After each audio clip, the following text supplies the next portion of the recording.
कि इन 5 साल में दलितों पर जो अत्याचार हुए हैं, जो उनकी उत्पीड़न की घटनाएँ बढ़ी हैं, ये एनसीआरबी के आंकड़े हैं कि तकरीबन 150% दलितों की उत्पीड़न की घटनाएँ उत्तर प्रदेश में बढ़ी हैं। इसके अलावा महिलाओं के उत्पीड़न, बलात्कार, छेड़खानी के मामले में तो यूपी अव्वल है ही और ये लगातार सिलसिला जारी है। उस राज्य में जिसे राम राज्य कहा जा रहा है, उस राज्य में जिसमें ठोको नीति चल रही है, उस राज्य में जिसमें केंद्र का गृह मंत्री ये आकर के घोषणा करता है कि साहब उत्तर प्रदेश में तो माफिया और मच्छर खत्म हो चुके हैं, कोई अपराधी नहीं है और यहाँ पर यह भी ऐलान किया जाता है कि कोई भी 16 साल की लड़की स्कूटी पर बैठ करके गहनों से लदी हुई रात को 12 बजे सड़क पर निकल सकती है बेखौफ होकर से। लेकिन उसी उत्तर प्रदेश में लगातार महिलाओं पर अत्याचार की, उनके उत्पीड़न की, उनके बलात्कार की घटनाएं जारी हैं और ये जो सिलसिला है, अगर आप हाथरस को ले ले या और इलाहाबाद की घटना ले ले या इसके अलावा आप दलितों की उत्पीड़न की घटना में लीजिए तो वाल्मीकि जो सफाई कर्मी था उसके आगरा में पुलिस कस्टडी में हत्या कर दी जाती है। मुजफ्फरनगर में एक दलित नौजवान की मूंछें काट दी जाती है। महोबा में एक दलित नौजवान घोड़ी पर बैठने का अधिकारी नहीं है बारात निकालने के लिए। आपके शाहजहांपुर में एक घटना होती है दलित उत्पीड़न की और ऐसी ही अनगिनत घटनाएं। और मुझे लगता है कि मोदी सरकार ने भी उन तमाम घटनाओं को उसका जिक्र किया था, उसको संज्ञान में लिया था और जो SC/ST एक्ट जिसको पुनर्बहाल किया गया था उसमें उन्होंने 50 करीब घटनाओं को और जोड़ा है जो इस बात को रेखांकित करता है कि दलितों के उत्पीड़न की घटनाओं में वृद्धि हुई है और विविधता आई है।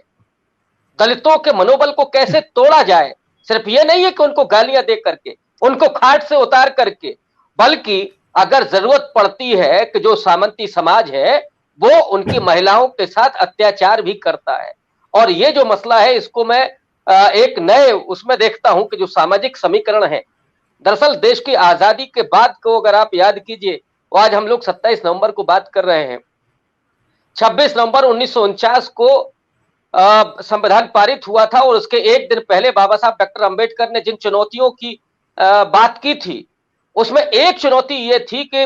राजनीतिक आजादी जो प्राप्त हो रही है, राजनीतिक लोकतंत्र जो हासिल हो रहा है, लेकिन अगर सामाजिक लोकतंत्र नहीं हासिल होता है तो लोकतंत्र खतरे में पड़ जाएगा या वो बेईमानी हो जाएगा। मतलब कि अगर सामाजिक समता स्थापित नहीं होती है इस देश में, बंधुता अगर कायम नहीं होती है तो लोकतंत्र के मायने कुछ नहीं होंगे और ये खतरे में पड़ जाएगा। मुझे लगता है कि वो ताकतें जो उस समय लोकतंत्र और संविधान में भरोसा नहीं करती थी, सीधे तौर पर उस समय की 3 राजनीतिक पार्टियां, राम राज्य परिषद, जनसंघ और हिंदू महासभा, जिसके करपात्री क्या क्या कह रहे थे बाबा साहब डॉक्टर अंबेडकर को, ये मुझे लगता है इतना वक्त नहीं है। लेकिन उसी मानसिकता के लोग जब सत्ता में आए हैं तो वो दरअसल अपने उस आइडियोलॉजी को जो उन्होंने 30 नवंबर 1949 को अपने ऑर्गेनाइजर में जो लिखा था कि ये संविधान बेकार है इसलिए है क्योंकि इसमें कुछ भी भारतीय नहीं है और भारतीय इसलिए नहीं है क्योंकि उसमें मनुस्मृति की संहिताएं दर्ज नहीं है। और मुझे लगता है कि उसी आइडियोलॉजी के लोग जब इस देश में राज कर रहे हैं तो उन्हें मनु की आचार संहिताएं चाहिए जिसमें शूद्रों, अतिशूद्रों और स्त्रियों के साथ आपको अत्याचार करने की छूट मिल जाती है और उनके जान की कोई कीमत नहीं होती है। आप मुआवजे को ही देख लीजिए, 16 लाख 16.5 लाख रुपए में आप मुआवजा मिलता है, माने ये तो कीड़े मकोड़े हैं, इनकी कोई जिंदगी की कोई कीमत नहीं है। ये पूरा प्रशासन जिस तरह से बैठा रहा और वो दलित बेचारे बराबर शिकायत कर रहे थे,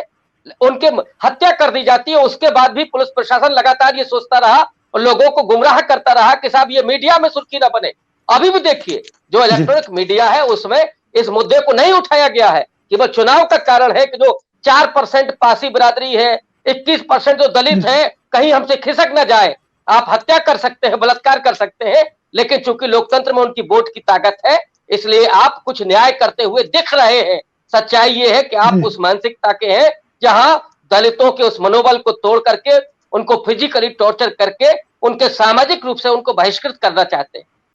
सत्य हिंदी का ऐप डाउनलोड करें गूगल प्ले स्टोर पर।